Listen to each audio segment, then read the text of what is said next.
To Morocco now, where judges are set to decide today whether a key suspect in Britain's biggest cash robbery will be extradited.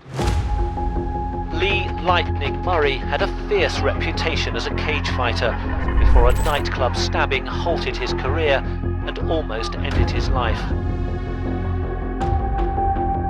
He got stabbed everywhere. It stabbed wounds all over him, and they were still fresh. And realize how easy it is to die if some dudes wanted to kill you. He wasn't the same.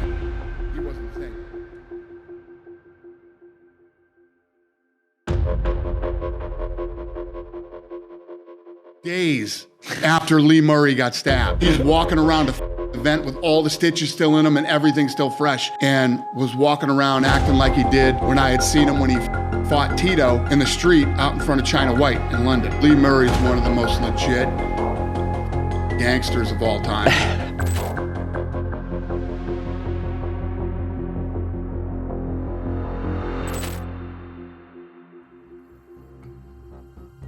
This is more than just the story of an MMA fighter. This is the story of a very interesting, very dangerous, and very crazy man, whose story is just as crazy as he is. This is a man who got into a street fight with a UFC legend. He dropped me for a second, I came to my feet and I clinched him, and I threw a few knees, then the police broke us up, and that was it. That was the fight, that was the event. Fought one of the greatest of all time, got into countless knife fights, and also was at the center of one of the world's largest crime plots in history. This is the story of Lightning Lee Brahim Murray Lamrani, or Lee Murray.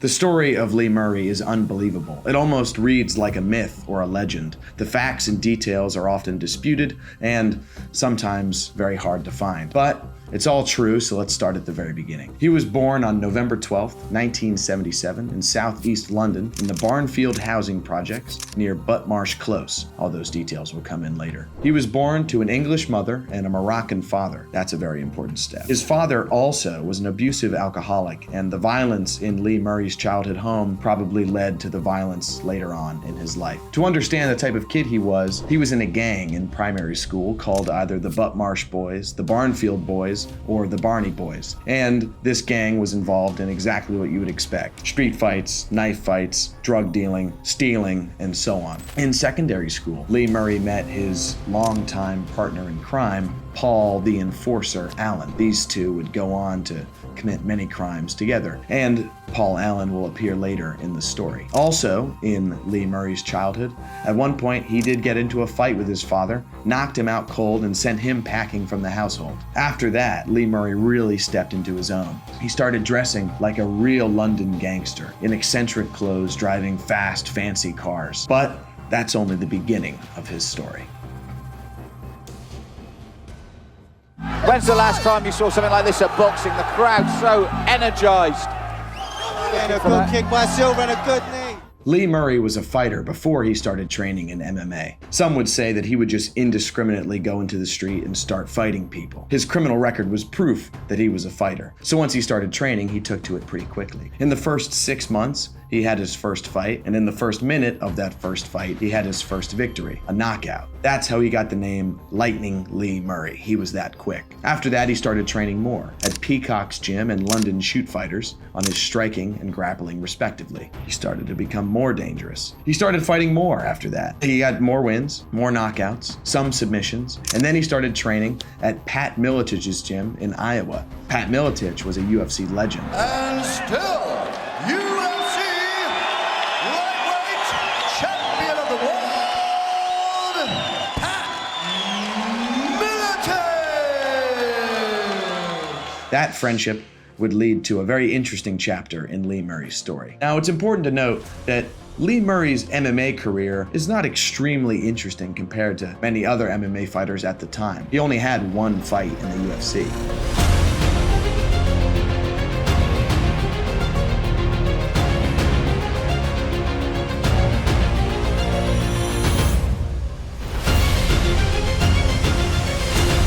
Really, his legend takes place outside of the cage.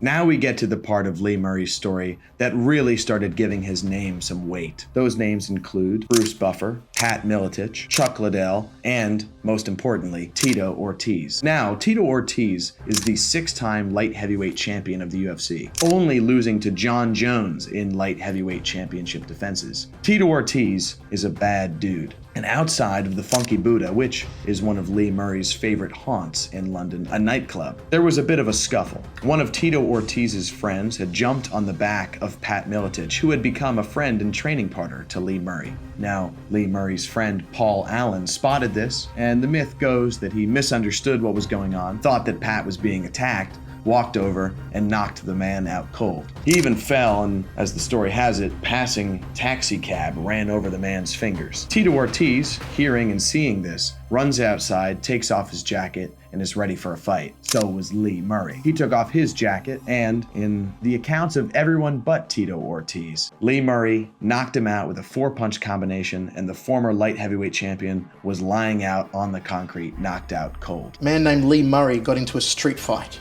where apparently Tito Ortiz got knocked out by Lee Murray. Not true at all. One of my buddies got beat up and was getting stomped in the concrete outside, and I came to his rescue. Me, Chuck Liddell, and Damien started to fight. One of the guys sucker punched my friend Damien, or my friend Bo, dropped him on the floor. The cab ran over his arm, and Lee Murray was in there. Lee Murray took a swing at me, missed. I took a swing at him, I clinched him, I kneed him.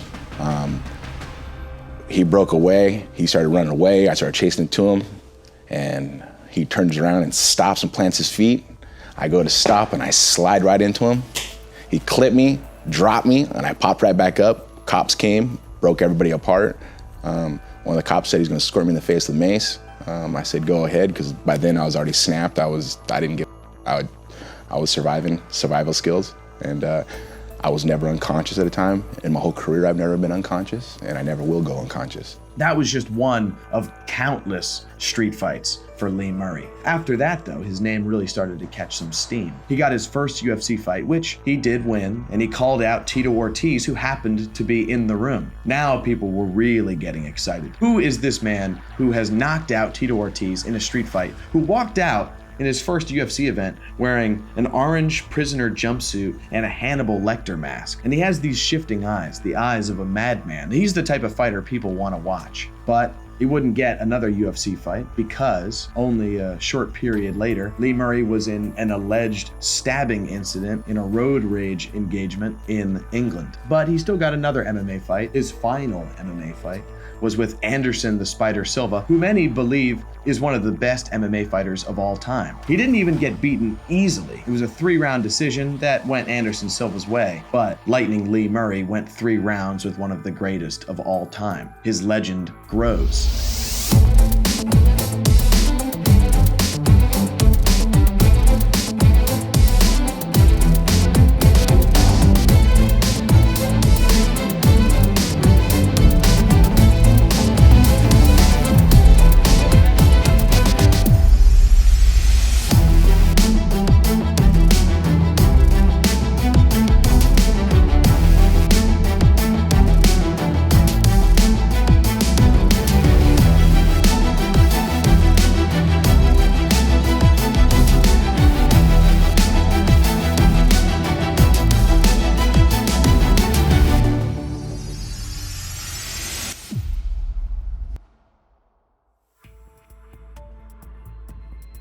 That would be his last MMA fight because, a little while after, he goes back to the Funky Buddha and gets into another knife fight, this time slicing off his left nipple. And after recovering from that, Lee Murray goes back to the Funky Buddha, gets into another knife fight, this time being stabbed several times across his whole body, nicking an artery in his chest, where he lost, and this number is disputed, either 3, 8, or 30 pints of blood. The human body has 10.5 pints of blood on average, so it was most likely 3. But what everyone can agree on is that Lee Murray had died and been resuscitated 3 times after that incident. Now, his fighting career was over, but that's only the beginning of Lee Murray's story. If this is the end of Lee Murray's fighting career, where does the rest of his story go? Well, the Bank of England prints its cash notes, and then sends them to multiple cash depots where the money is further distributed across the country and so on. About 40 miles from London, in the Kent town of Tonebridge, is one of these depots, the Securitas Cash Depot. It's built like a fortress with round-the-clock security, armored cars, bank vaults, and so on. It's impenetrable. Well, one day, bank manager Colin Dixon is driving home from work when he's pulled over by local police. Stepping out of the vehicle, he asks what's going on, is then handcuffed, gagged, and thrown in the back of the van. These weren't police officers. These were bank robbers. And one of the bank robbers was Lee Brahim Murray Lamrani, Lightning Lee Murray. This is one of the biggest criminal plots in history, the largest cash heist of all time, and it was planned and executed flawlessly. With Colin Dixon now in the van, he's told, and it was true, that his wife and child were under gunpoint. I was moved to the edge of the van, so I was sitting by the sliding door with my feet out, and my wife came over to me and asked if I was okay. There wasn't much I could say other than, yes, are you okay? And that was it, virtually. They took her away again and moved me back into the van. And I think the thing there was, we're proving to you that we've got your family, so just do as you're told. Complying, they all drive to the Securitas Cash Depot. Arriving, Colin Dixon is sent out front, told everyone to comply, and the bank robbers, armed with shotguns, assault rifles, explosives, walk peacefully inside, load their vans with 53 million pounds, which is roughly 100 million US dollars, and then they drive easily, flawlessly, peacefully into the sunset, executing the largest cash heist in world history. So how did that happen? The largest cash heist in world history, executed flawlessly and peacefully? Well, it wouldn't take too much time to figure it all out. Lee Murray was proven to be one of the men involved. He actually was the alleged mastermind. Paul, the enforcer Allen, was right by his side. They were the ones who had accosted Colin Dixon, and they had a man on the inside of the bank who had applied about a month or so earlier, showed camera footage of the entire bank. They planned their attack and went in. They also had used real prosthetic makeup. They hired a local theater makeup artist who would ultimately be their undoing. After an anonymous tip, the police went to the makeup artist's house, and in exchange for her freedom, she spilled the beans on all of the other robbers. Also, though, several of the vehicles used in the heist were found discarded across London afterwards. One of them partially burned, with millions of cash notes still inside. Well, Lee Murray wasn't going down that easily. Him and Paul Allen fled to Morocco, where Lee Murray still had his citizenship because of his Moroccan father. It didn't take long, though, for the police to come after him. Fleeing justice, Lee Murray and Paul Allen moved into a multi-million-dollar house in Morocco. It only took 4 months, though, for justice to find them. Paul Allen was extradited back to the UK, where he was sentenced and has served 6 years for his involvement in the heist. Lee Murray wasn't so lucky. He successfully fought extradition, but the Moroccan government still wanted justice. He was arrested and sentenced to 10 years in a Moroccan prison. He was later tacked on another 15 years to his sentence, which he still spends behind bars today